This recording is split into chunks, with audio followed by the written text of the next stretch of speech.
সূরা আল আনফাল আয়াত সংখ্যা ৭৫ মদিনায় অবতীর্ণ। বিসমিল্লাহির রহমানির রহিম। রহমান রহিম আল্লাহ তাআলার নামে। ইয়াসআলুনাকা আনিল আনফাল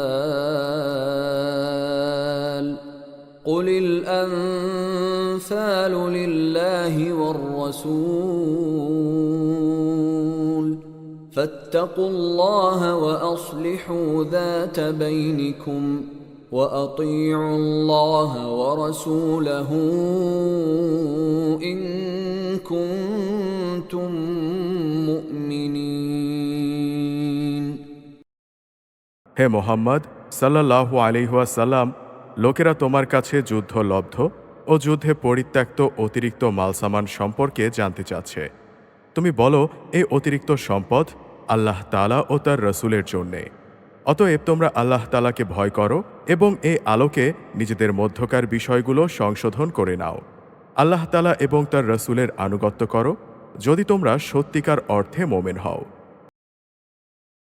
ইন্নামাল মুমিনুনা আল্লাযীনা ইযা যুকিরাল্লাহু ওয়াজিলাত কুলুবুহুম ওয়া ইযা তুলিয়াত আলাইহিম আয়াতুহু যাদাতহুম ঈমানা وَإِذَا تُلِيَتْ عَلَيْهِمْ آيَاتُهُ زَادَتْهُمْ إِيمَانًا وَعَلَى رَبِّهِمْ يَتَوَكَّلُونَ।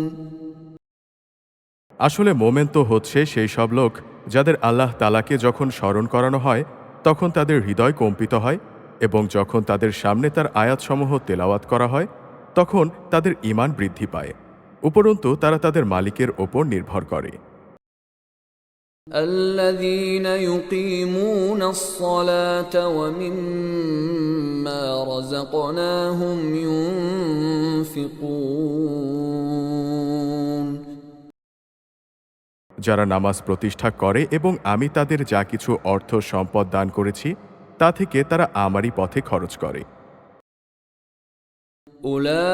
أولئك هم المؤمنون حقا لهم درجات عند ربهم ومغفرة ورزق كريم।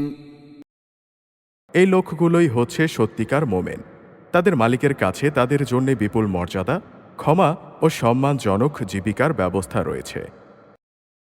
كما أخرجك ربك من بيتك بالحق وإن فريقا من المؤمنين لكارهون। যেভাবে বদর যুদ্ধের দিনে তোমার রব তোমাকে তোমার বাড়ি থেকে বের করে এনেছেন, অথচ তখনও মোমেনদের একদল লোক এই কাজটি অপছন্দ করত। يجادلونك في الحق بعدما تبين كأنما يساقون إلى الموت وهم ينظرون। সত্য তোমার কাছে স্পষ্ট হওয়ার পরও এরা যুদ্ধের ব্যাপারে তোমার সাথে বিতর্কে লিপ্ত হচ্ছে। তারা যেন দেখতে পাচ্ছিল যে ধীরে ধীরে তাদের মৃত্যুর দিকেই ঠেলে দেয়া হচ্ছে।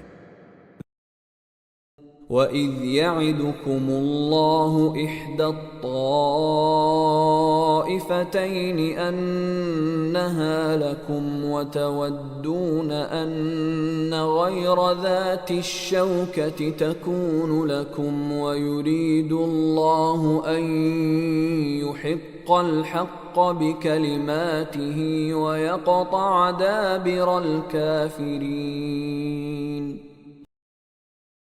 যখন আল্লাহ তাআলা তোমাদের প্রতিশ্রুতি দিচ্ছিলেন যে দুটি দলের মধ্যে একটি দল তোমাদের করায়ত্ত হবে, অবশ্য তোমরা চাচ্ছিলে নিরস্ত্র ও দুর্বল দলটি তোমাদের করায়ত্ত হোক, অথচ আল্লাহ তাআলা তার কথা দ্বারা সত্য প্রতিষ্ঠিত করতে চাচ্ছিলেন এবং এর দ্বারা তিনি কাফেরদের শেকড় কেটে দিতে চেয়েছিলেন।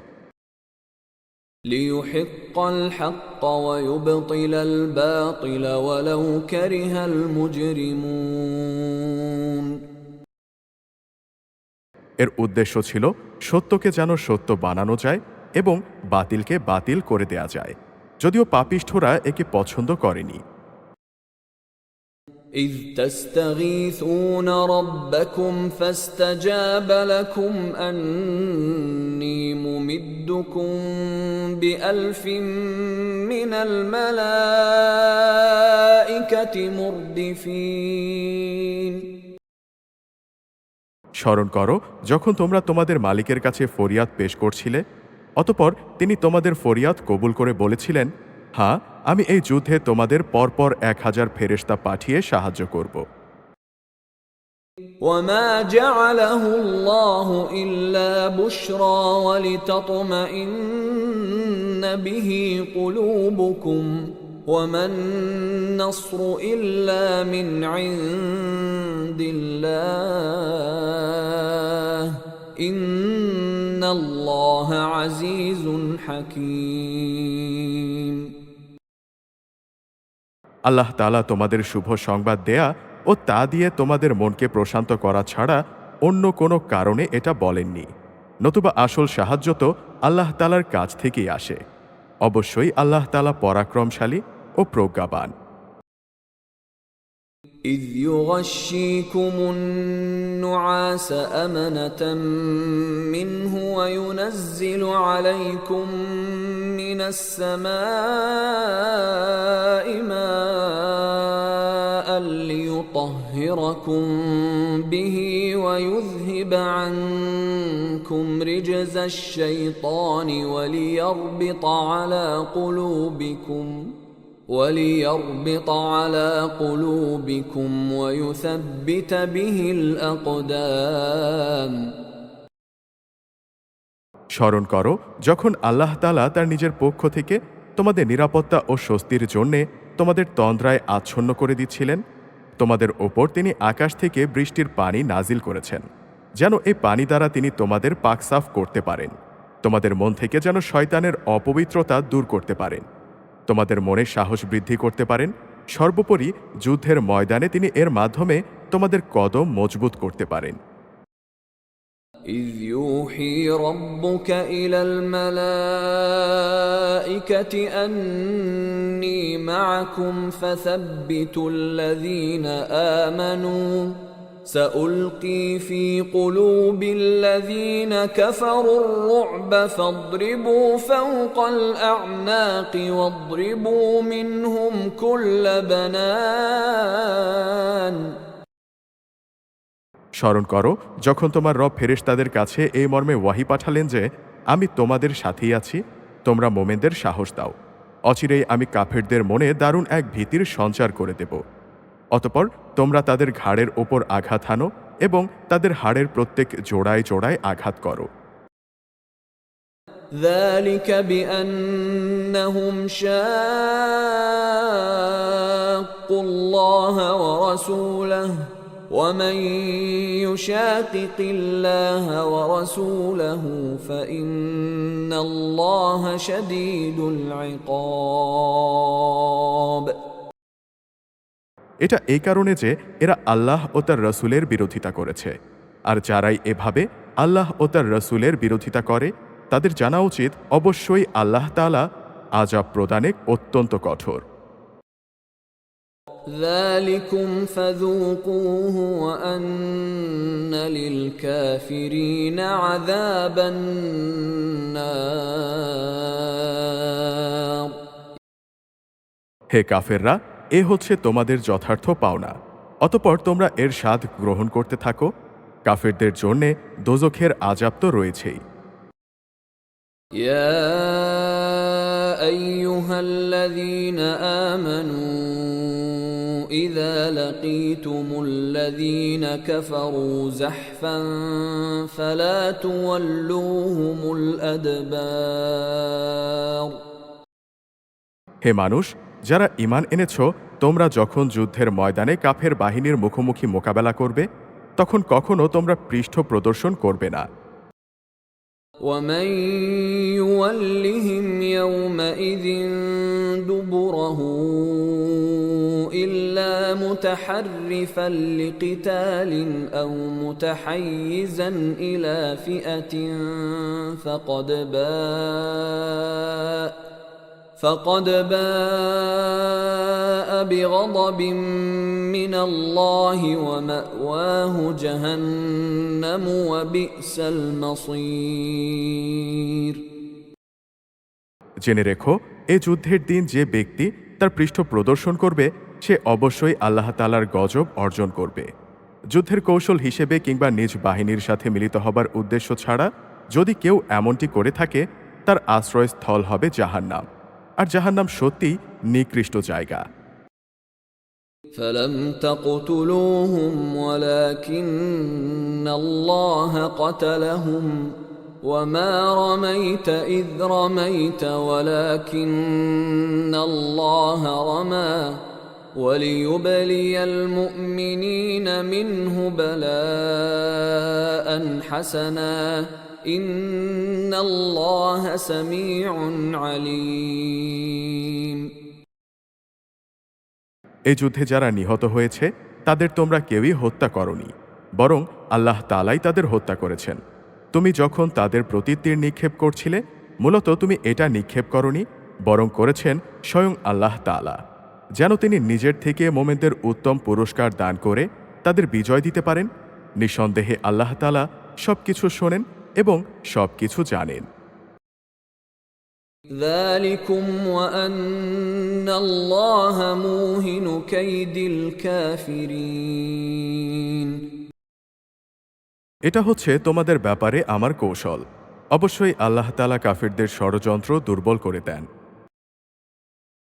إن تستفتحوا فقد جاءكم الفتح وإن تنتهوا فهو خير لكم وإن تعودوا نعد ولن تغني عنكم فئتكم شيئا ولو كثرت وأن الله مع المؤمنين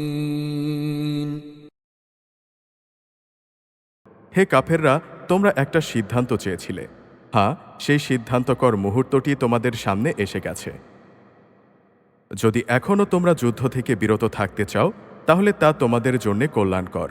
তোমরা যদি আবার যুদ্ধের জন্য ফিরে আসো তাহলে আমরাও ফিরে আসব, আর তোমাদের বাহিনী সংখ্যায় যত বেশি হোক না কেন তা তোমাদের কোনোই উপকারে আসবে না। আল্লাহ তাআলা ঈমানদারদের সাথেই রয়েছেন।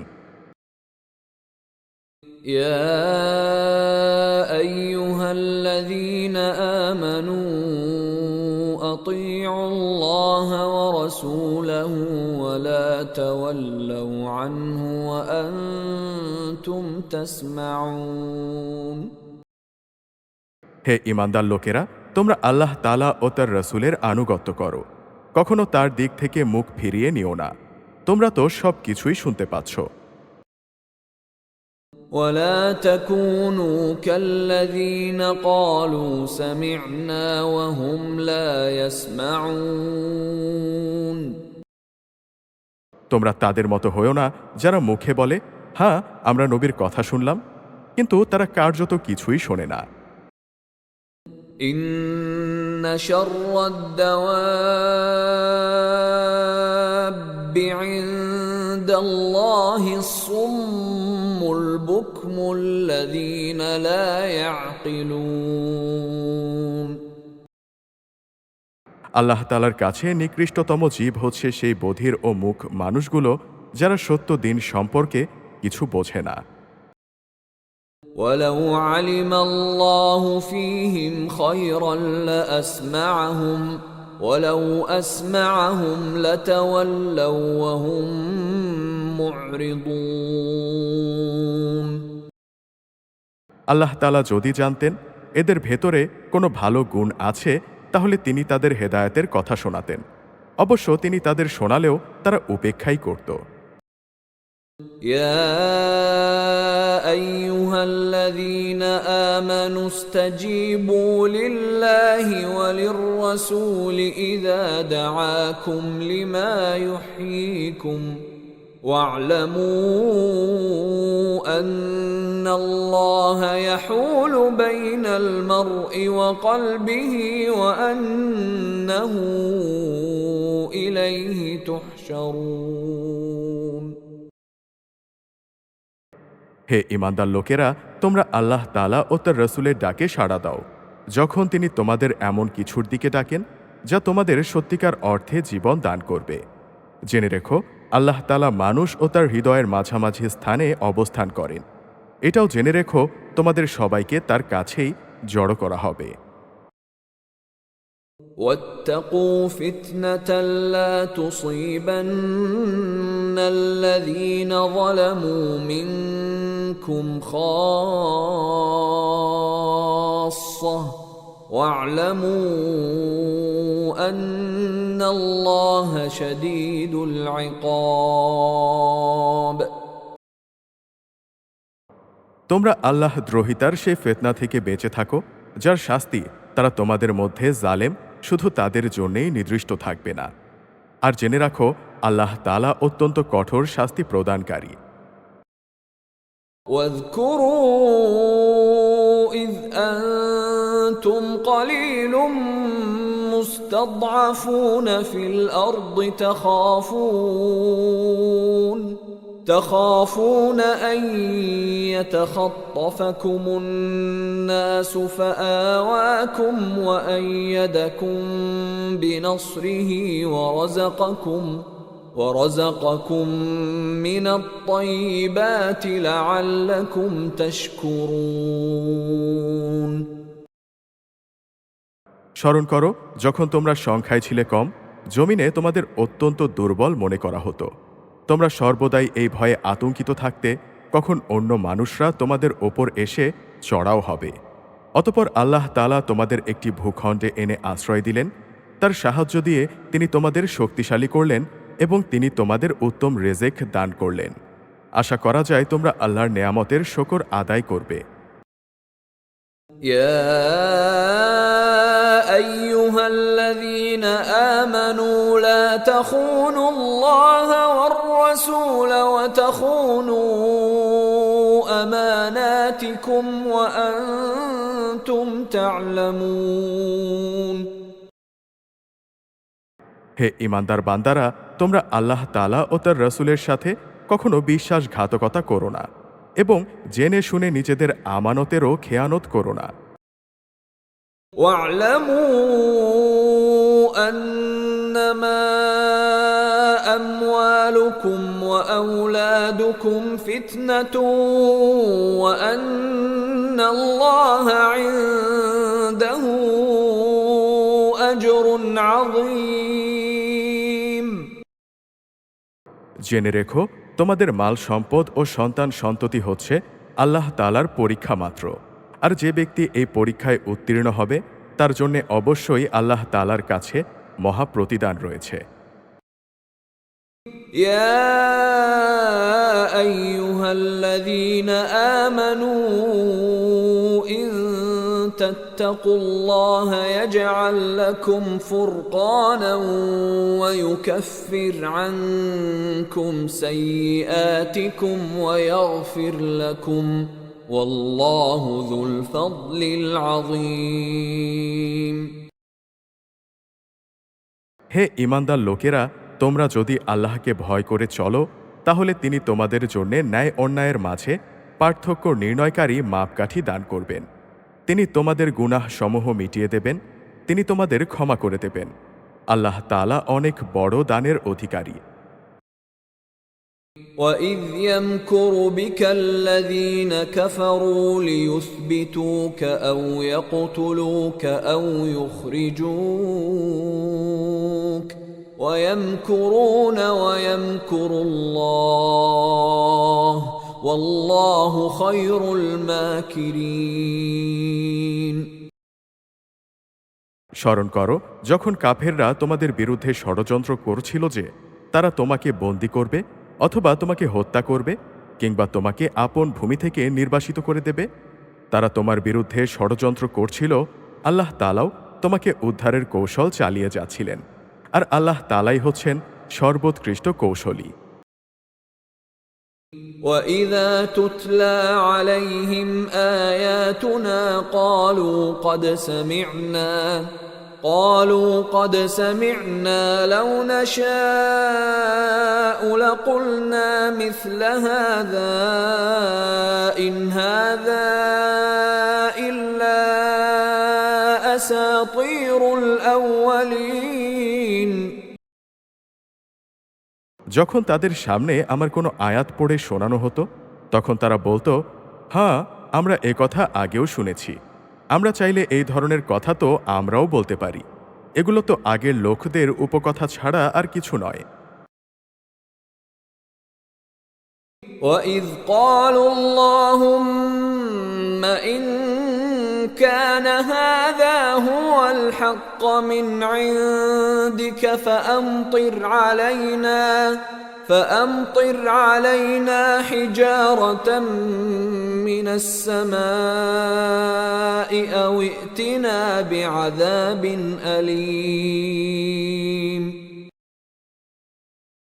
তারা যখন বলেছিল, হে আল্লাহ তাআলা, এই কিতাব যদি তোমার কাছ থেকে পাঠানো সত্য কিতাব হয় তাহলে একে অমান্য করার কারণে তুমি আমাদের ওপর আসমান থেকে পাথর বর্ষণ করো, কিংবা তুমি আমাদের ওপর কোনো কঠিন শাস্তি পাঠিয়ে দাও। وَمَا كَانَ اللَّهُ لِيُعَذِّبَهُمْ وَأَنْتَ فِيهِمْ وَمَا كَانَ اللَّهُ مُعَذِّبَهُمْ وَهُمْ يَسْتَغْفِرُونَ।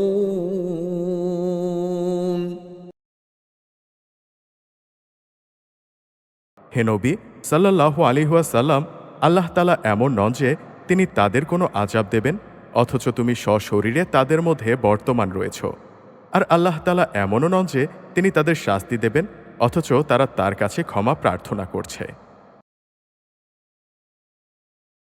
وَمَا لَهُمْ أَلَّا يُعَذِّبَهُمُ اللَّهُ وَهُمْ يَصُدُّونَ عَنِ الْمَسْجِدِ الْحَرَامِ وَمَا كَانُوا أَوْلِيَاءَهُ إِنْ أَوْلِيَاؤُهُ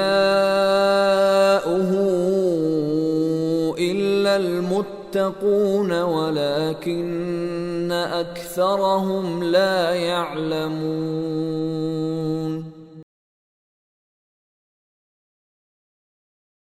কেনই বা আল্লাহ তাআলা তাদের আযাব দেবেন না যখন তারা আল্লাহর বান্দাদের মসজিদুল হারামে আসার পথ থেকে নিবৃত্ত করে, অথচ তারা তো এর অভিভাবকও নয়। এই ঘরের আসল অভিভাবক হচ্ছে তারা যারা আল্লাহ তাআলাকে ভয় করে, কিন্তু তাদের অধিকাংশ মানুষই এই কথাটা জানে না। وَمَا كَانَ صَلَاتُهُمْ عِندَ الْبَيْتِ إِلَّا مُكَاءً وَتَصْدِيَةً فَذُوقُوا الْعَذَابَ بِمَا كُنتُمْ تَكْفُرُونَ।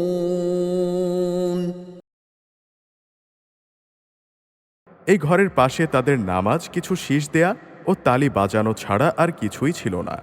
আল্লাহ তাআলা বলছেন, এখন তোমরা তোমাদের কুফরি কার্যকলাপের জন্য শাস্তি ভোগ করো। ইন্নাল্লাযীনা কাফারু ইউনফিকুনা আমওয়ালাহুম লিয়াসুদ্দু আন সাবিলিল্লাহ فسينفقونها ثم تكون عليهم حسرة ثم يغلبون والذين كفروا إلى جهنم يحشرون।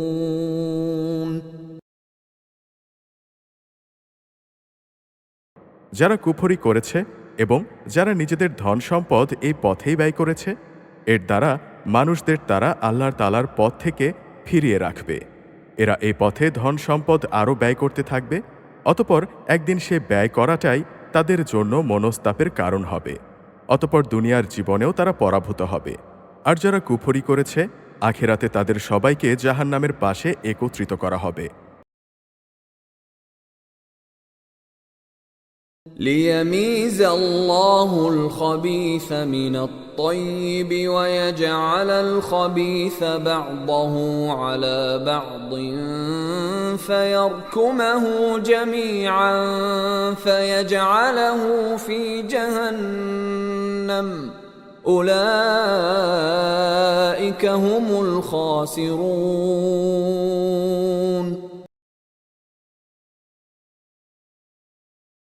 আল্লাহ তাআলা যেন এর দ্বারা ভালোকে খারাপ থেকে পৃথক করে দিতে পারেন এবং খারাপগুলোর একটাকে আরেকটার ওপর রেখে সবগুলো এক জায়গায় স্তূপীকৃত করবেন, অতঃপর তাকে জাহান্নামে নিক্ষেপ করবেন। মূলত এই লোকগুলো সেদিন ভীষণ ক্ষতিগ্রস্ত হবে। قل للذين كفروا إن ينتهوا يغفر لهم ما قد سلف وإن يعودوا فقد مضت سنة الأولين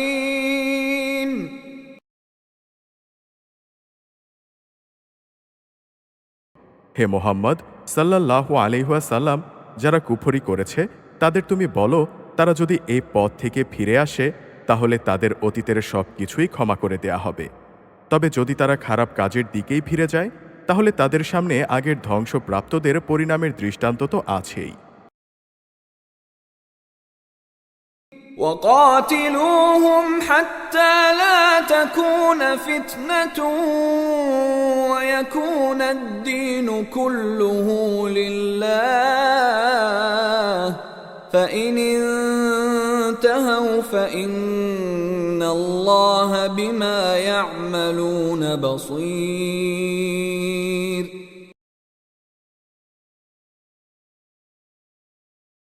হে ঈমানদার লোকেরা, তোমরা কাফিরদের বিরুদ্ধে লড়াই করতে থাকো যতক্ষণ না কুফরির ফিতনা বাকি থাকবে এবং দিন সম্পূর্ণভাবে আল্লাহ তাআলার জন্যেই নির্দিষ্ট হয়ে যাবে। হ্যাঁ, যদি তারা কুফর থেকে নিবৃত হয় তাহলে নিঃসন্দেহে আল্লাহ তাআলাই তাদের কার্যকলাপের পর্যবেক্ষণকারী।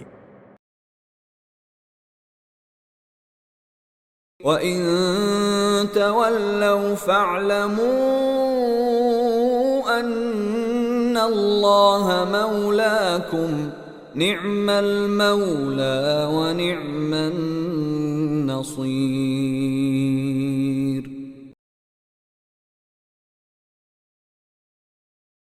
যদি তারা সত্য থেকে মুখ ফিরিয়ে নেয় তাহলে তোমরা জেনে রাখো আল্লাহ তাআলাই হচ্ছেন তোমাদের অভিভাবক, কত উত্তম অভিভাবক, কত উত্তম সাহায্যকারী।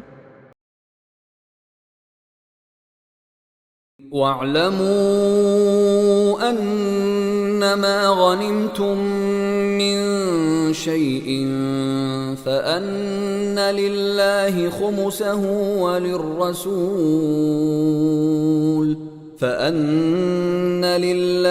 خمسه وللرسول ولذي القربى واليتامى والمساكين وابن السبيل إن كنتم آمنتم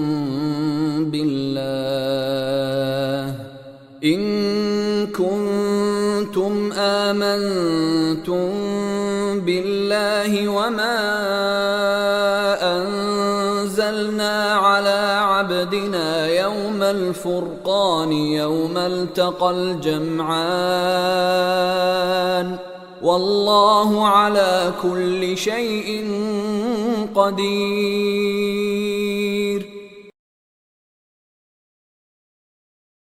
হে মোমেনরা, তোমরা জেনে রেখো যুদ্ধে তোমরা যেসব জিনিস গনিমত হিসেবে হাসিল করেছ তার 1/5 আল্লাহ তাআলার জন্যে, রসুলের জন্যে, তার স্বজনদের জন্যে, এতিমদের জন্যে, মেসকিনদের জন্যে ও পথচারী মোসাফেরদের জন্যে। তোমরা যদি আল্লাহতে বিশ্বাস করো এবং বিশ্বাস করো বিজয় সম্পর্কিত সেই বিষয়টির প্রতি যা আমি হক ও বাতিলের চূড়ান্ত মীমাংসার দিন একে অপরের মুখোমুখি হবার দিন আমার বান্দার ওপর নাজিল করেছিলাম, তাহলে জেনে রেখো আল্লাহ তাআলাই হচ্ছেন সর্ববিষয়ের ওপর একক ক্ষমতাবান। إذ أنتم بالعدوة الدنيا وهم بالعدوة القصوى والركب أسفل منكم ولو تواعدتم لاختلفتم في الميعاد ولكن ليقضي الله أمرا كان مفعولا ليهلك من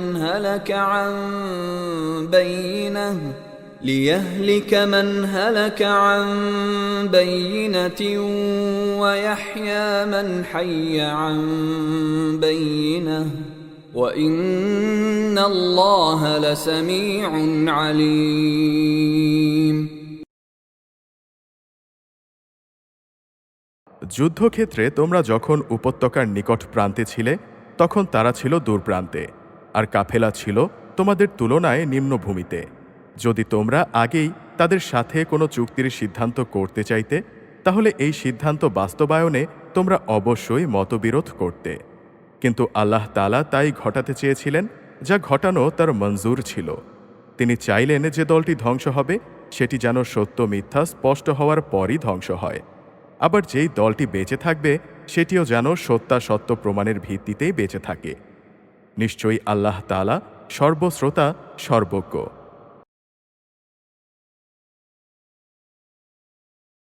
إذ يريكهم الله في منامك قليلا ولو أراكهم كثيرا لفشلتم ولتنازعتم في الأمر ولكن الله سلم إنه عليم بذات الصدور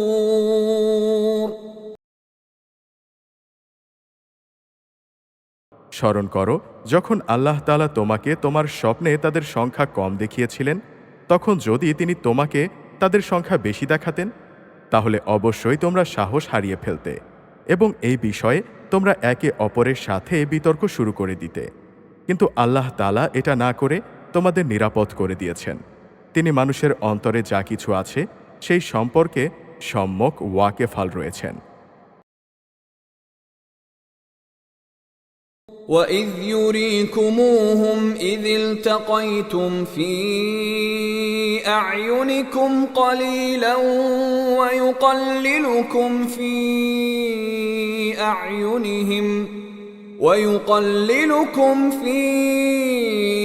أَعْيُنِهِمْ لِيَقْضِيَ اللَّهُ أَمْرًا كَانَ مَفْعُولًا وَإِلَى اللَّهِ تُرْجَعُ الْأُمُورُ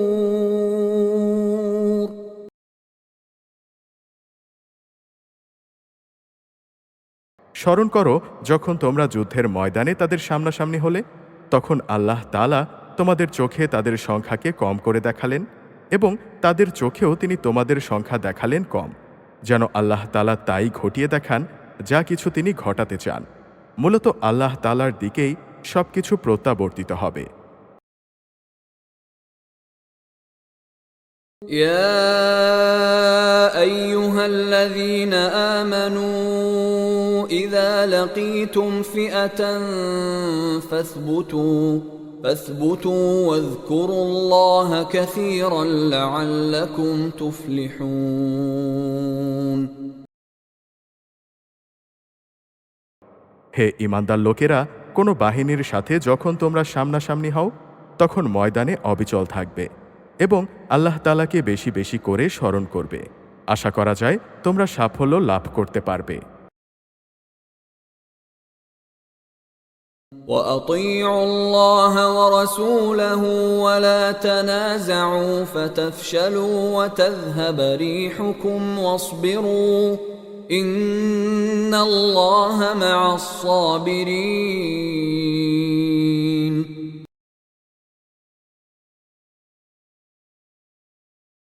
তোমরা আল্লাহ তাআলা ও তার রাসূলের আনুগত্য করো, নিজেদের মধ্যে পরস্পর ঝগড়া বিবাদ করো না, অন্যথায় তোমরা সাহস হারিয়ে ফেলবে এবং তোমাদের প্রতিপত্তি খতম হয়ে যাবে। তোমরা ধৈর্য ধারণ করো, অবশ্যই আল্লাহ তাআলা ধৈর্যশীলদের সাথে রয়েছেন। ولا تكونوا كالذين خرجوا من ديارهم بطرا ورئاء الناس ويصدون عن سبيل الله والله بما يعملون محيط তোমরা কখনো তাদের মতো হও না যারা অহংকার ও লোকদের নিজেদের শান শওকত দেখানোর জন্যে নিজেদের ঘর থেকে বেরিয়ে এসেছে এবং সাধারণ মানুষদের যারা আল্লাহ তাআলার পথ থেকে ফিরিয়ে রাখে। মূলত তাদের সমুদয় কার্যকলাপই আল্লাহ তাআলা পরিবেষ্টন করে আছেন। وَإِذْ زَيَّنَ لَهُمُ الشَّيْطَانُ أَعْمَالَهُمْ وَقَالَ لَا غَالِبَ لَكُمُ الْيَوْمَ مِنَ النَّاسِ وَإِنِّي جَارٌ لَكُمْ فَلَمَّا تَرَاءَتِ الْفِئَتَانِ نَكَصَ عَلَى عَقِبَيْهِ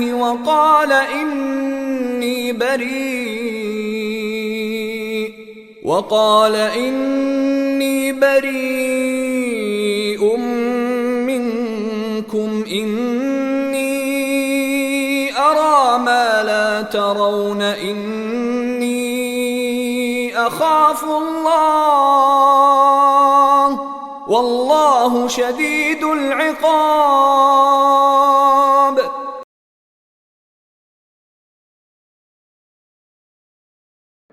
যখন শয়তান তাদের কাজগুলো তাদের সামনে খুব চাকচিক্যময় করে পেশ করেছিল এবং সে তাদের বলেছিল, আজ মানুষের মধ্যে কেউই তোমাদের ওপর বিজয়ী হতে পারবে না এবং অবশ্যই আমি তোমাদের পাশে আছি। অতএব উভয় দল যখন সম্মুখ সমরে ঝাঁপিয়ে পড়ল তখন সে কেটে পড়ল এবং বলল, তোমাদের সাথে আমার কোনোই সম্পর্ক নেই। আমি এমন কিছু দেখতে পাচ্ছি যা তোমরা দেখতে পাও না। আমি অবশ্যই আল্লাহ তাআলাকে ভয় করি, কেননা আল্লাহ তাআলা হচ্ছেন কঠোর শাস্তিদাতা।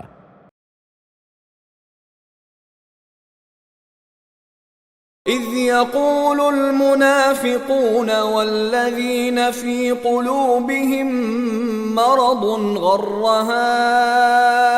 هؤلاء دينهم ومن يتوكل على الله فإن الله عزيز حكيم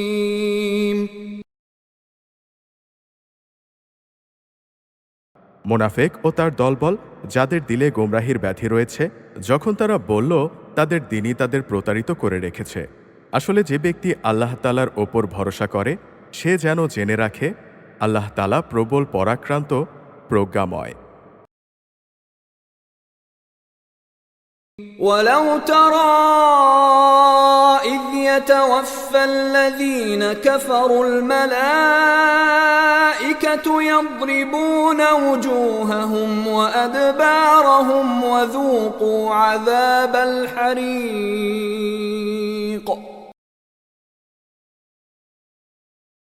তুমি যদি সত্যি সেই অবস্থাটা দেখতে পেতে যখন ফেরেশতারা কাফেরদের রূহ বের করে নিয়ে যাচ্ছিল, ফেরেশতারা তাদের মুখমণ্ডল ও পৃষ্ঠ দেশে আঘাত করে যাচ্ছিল এবং বলছিল, তোমরা আগুনের আযাব উপভোগ করো। ذلك بما قدمت أيديكم وأن الله ليس بظلام للعبيد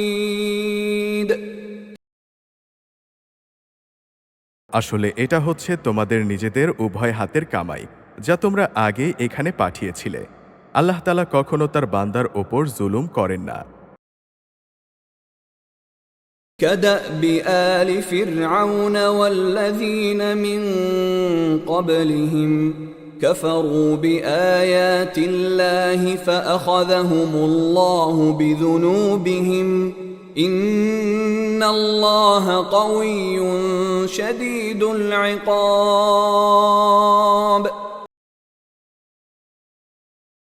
এরা হচ্ছে ফেরাউনের আপনজন ও তাদের পূর্ববর্তী কাফেরদের মতোই। তারা আল্লাহ তাআলার আয়াতকে অস্বীকার করেছে, ফলে তাদের গুনাহের দরুন আল্লাহ তাআলা তাদের পাকড়াও করলেন। নিশ্চয়ই আল্লাহ তাআলা শক্তিশালী, কঠোর শাস্তি দানকারী।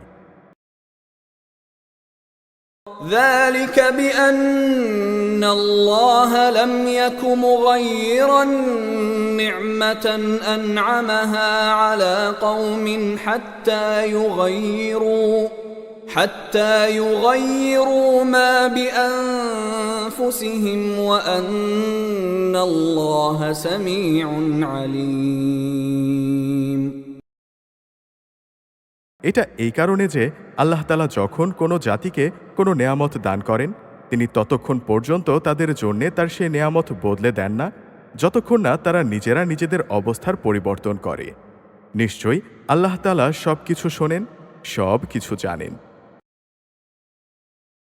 كدأب آل فرعون والذين من قبلهم كذبوا بآيات ربهم فأهلكناهم بذنوبهم وأغرقنا آل فرعون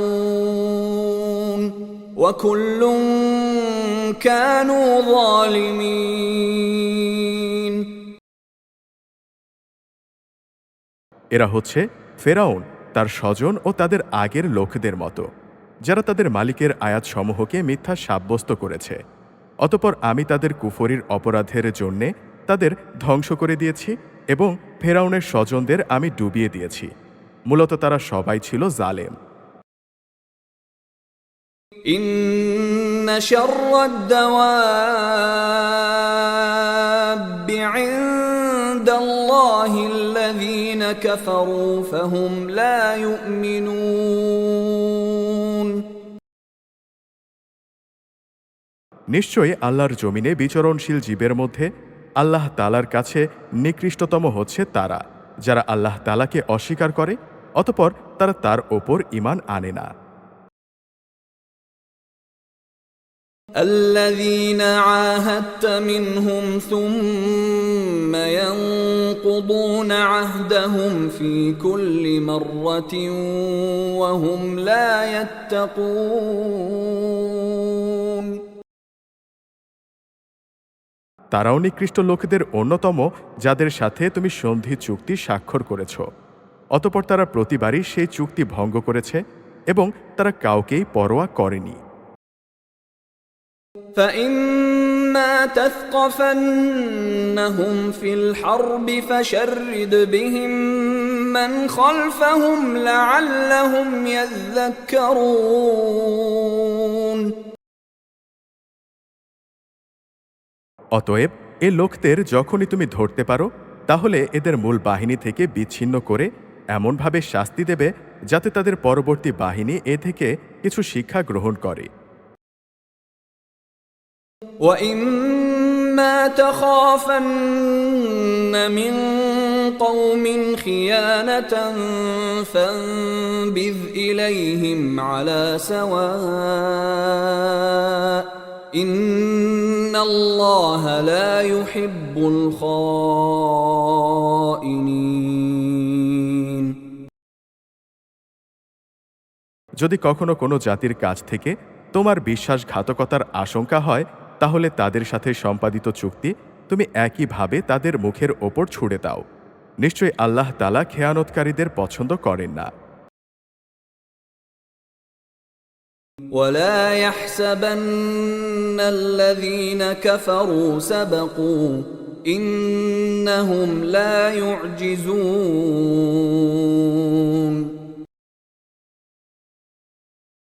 কাফেররা যেন কখনো এই ধারণা না করে যে ওরা তোমাদের পেছনে ফেলে নিজেরা এগিয়ে গেছে। মনে রেখো তারা কখনো তোমাদের অক্ষম করে দিতে পারবে না। وَأَعِدُّوا لَهُم مَّا اسْتَطَعْتُم مِّن قُوَّةٍ وَمِن رِّبَاطِ الْخَيْلِ تُرْهِبُونَ بِهِ عَدُوَّ اللَّهِ وَعَدُوَّكُمْ وَآخَرِينَ مِن دُونِهِمْ لَا تَعْلَمُونَهُمُ اللَّهُ يَعْلَمُهُمْ وَمَا تُنفِقُوا مِن شَيْءٍ فِي سَبِيلِ اللَّهِ يُوَفَّ إِلَيْكُمْ وَأَنتُمْ لَا تُظْلَمُونَ. তাদের সাথে মোকাবেলার জন্যে তোমরা যথাযথ শক্তি, সাজ সরঞ্জাম ও ঘোড়া প্রস্তুত রাখবে এবং এ দিয়ে তোমরা আল্লাহর দুশমন ও তোমাদের দুশমনদের ভীত সন্ত্রস্ত করে দেবে। এছাড়াও কিছু লোক আছে যাদের পরিচয় তোমরা জানো না, আল্লাহ তাআলাই তাদের চেনেন। আল্লাহ তাআলার পথে তোমরা যা কিছুই ব্যয় করবে তার পুরোপুরি প্রতিদান তোমাদের আদায় করে দেয়া হবে এবং তোমাদের ওপর বিন্দু মাত্র জুলুম করা হবে না। وَإِن جَنَحُوا لِلسَّلْمِ فَاجْنَحْ لَهَا وَتَوَكَّلْ عَلَى اللَّهِ إِنَّهُ هُوَ السَّمِيعُ الْعَلِيمُ। হে নবী সাল্লাল্লাহু আলাইহি ওয়াসাল্লাম, তারা যদি সন্ধির প্রতি আগ্রহ দেখায় তাহলে তুমিও সেদিকে ঝুঁকে যাবে এবং সব সময়ই আল্লাহর ওপর ভরসা করবে। অবশ্যই তিনি সব কিছু শোনেন, সব কিছু দেখেন। وَإِن يُرِيدُوا أَن يَخْدَعُوكَ فَإِنَّ حَسْبَكَ اللَّهُ هُوَ الَّذِي أَيَّدَكَ بِنَصْرِهِ وَبِالْمُؤْمِنِينَ।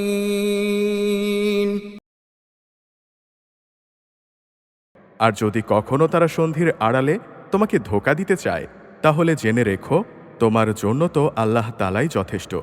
তিনি তার সরাসরি সাহায্য ও মোমেনদের দ্বারা তোমাকে শক্তি জুগিয়েছেন।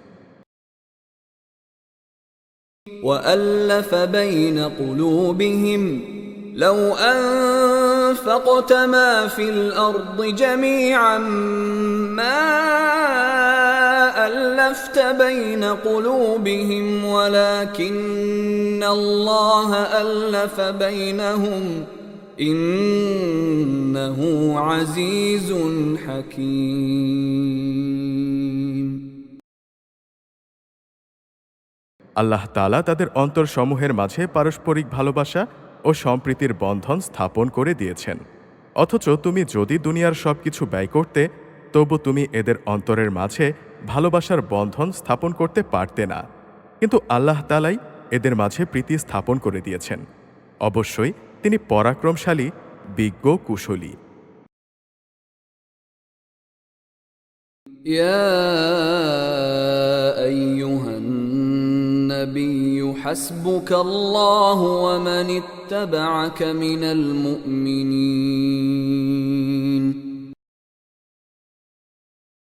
হে নবী সাল্লাল্লাহু আলাইহি ওয়াসাল্লাম, তোমার জন্যে এবং মোমেনদের মাঝে যারা তোমাকে অনুসরণ করে তাদের জন্যে তো আল্লাহ তাআলাই যথেষ্ট।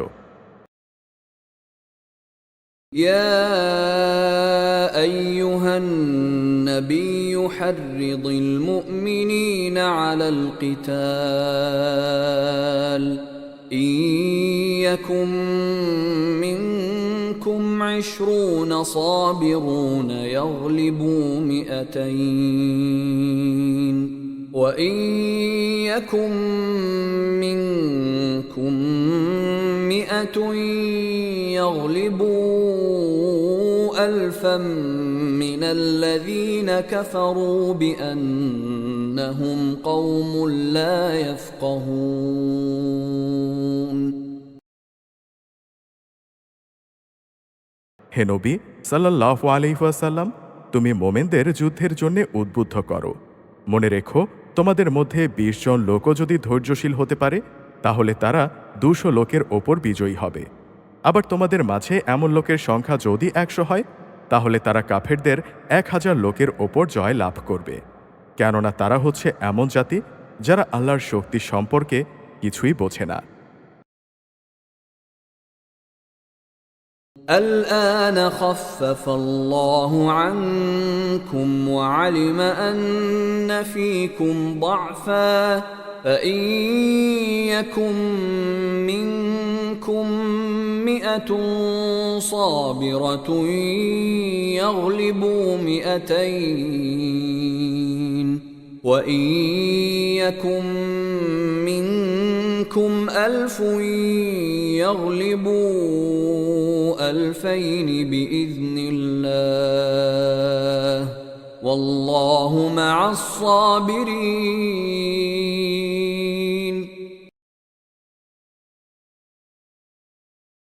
এই নিশ্চয়তা দ্বারা এখন আল্লাহ তাআলা তোমাদের ওপর থেকে উদ্বেগ ও দুশ্চিন্তার বোঝা হালকা করে দিয়েছেন, যেহেতু তিনি এই কথা জানেন যে তোমাদের মধ্যে কিছু দুর্বলতা রয়েছে।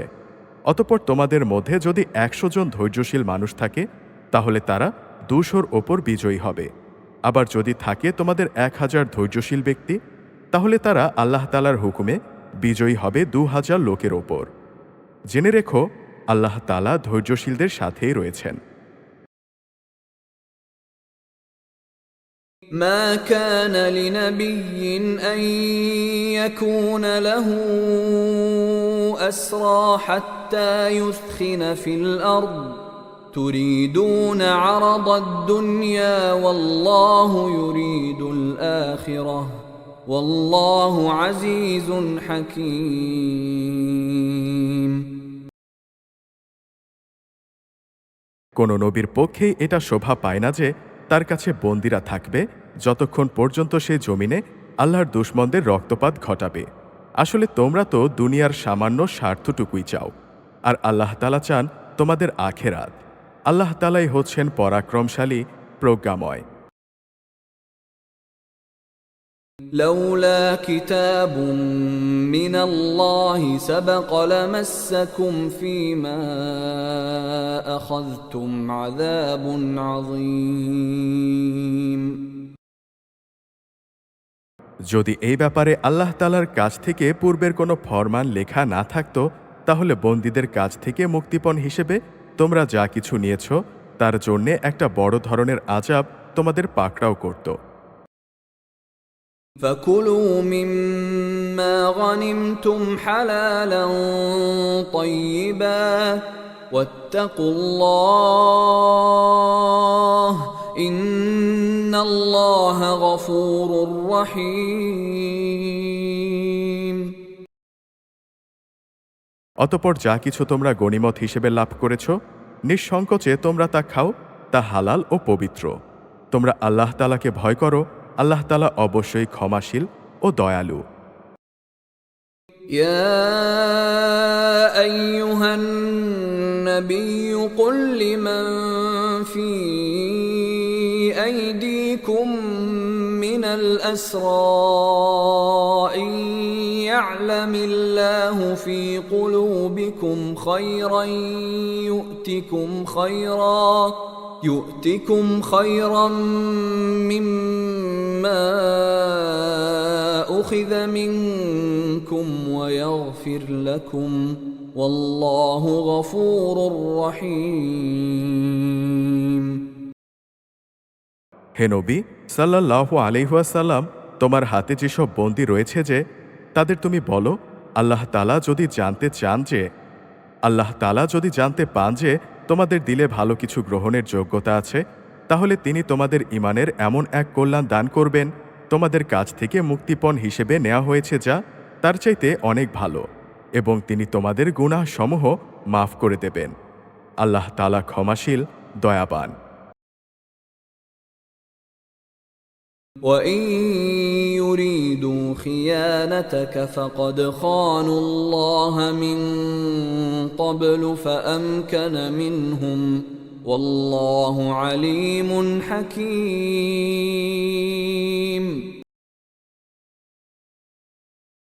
আর তারা যদি তোমার সাথে বিশ্বাসঘাতকতা করতে চায়, তাহলে তুমি ভেবো না, এরা তো এর আগে আল্লাহ তাআলার সাথেও বিশ্বাসঘাতকতা করেছে, এবং অতঃপর এর শাস্তি হিসেবে তিনি তোমাদের হাতে বন্দী গ্রেফতার করিয়েছেন। আল্লাহ তাআলাই হচ্ছেন জ্ঞানবান, কুশলী।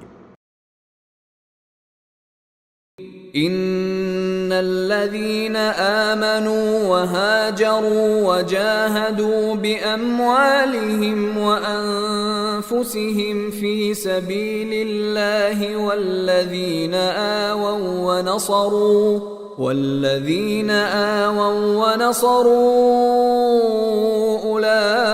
أولئك بعضهم أولياء بعض والذين آمنوا ولم يهاجروا ما لكم من ولايتهم من شيء حتى يهاجروا وإن استنصروكم في الدين فعليكم النصر إلا على قوم بينكم وبينهم ميثاق والله بما تعملون بصير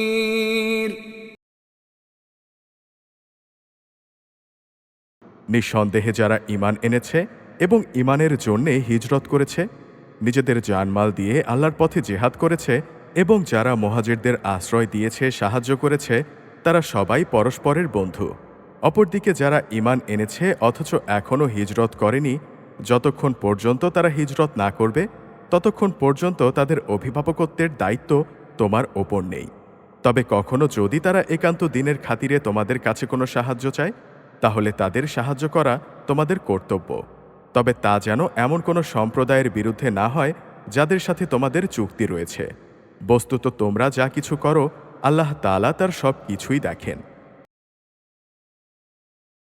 والذين كفروا بعضهم أولياء بعض إلا تفعلوه تكن فتنة في الأرض وفساد كبير যারা কুফরি করেছে তারা একে অপরের বন্ধু। তোমরা যদি একে অপরকে সাহায্য করার সে কাজটি না করো, তাহলে আল্লাহ তাআলার জমিনে ফিতনা ফাসাদ ও বড় ধরনের বিপর্যয় সৃষ্টি হবে। والذين آمنوا وهاجروا وجاهدوا في سبيل الله والذين آووا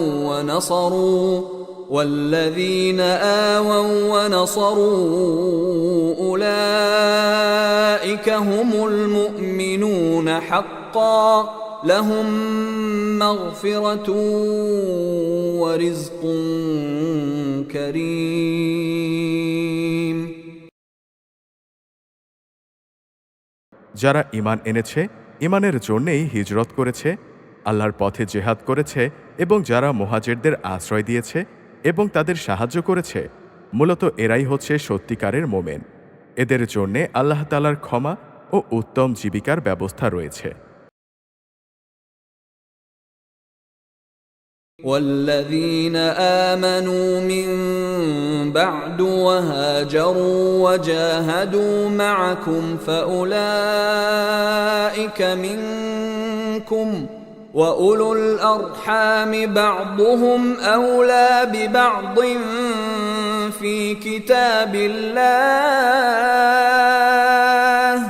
إن الله بكل شيء عليم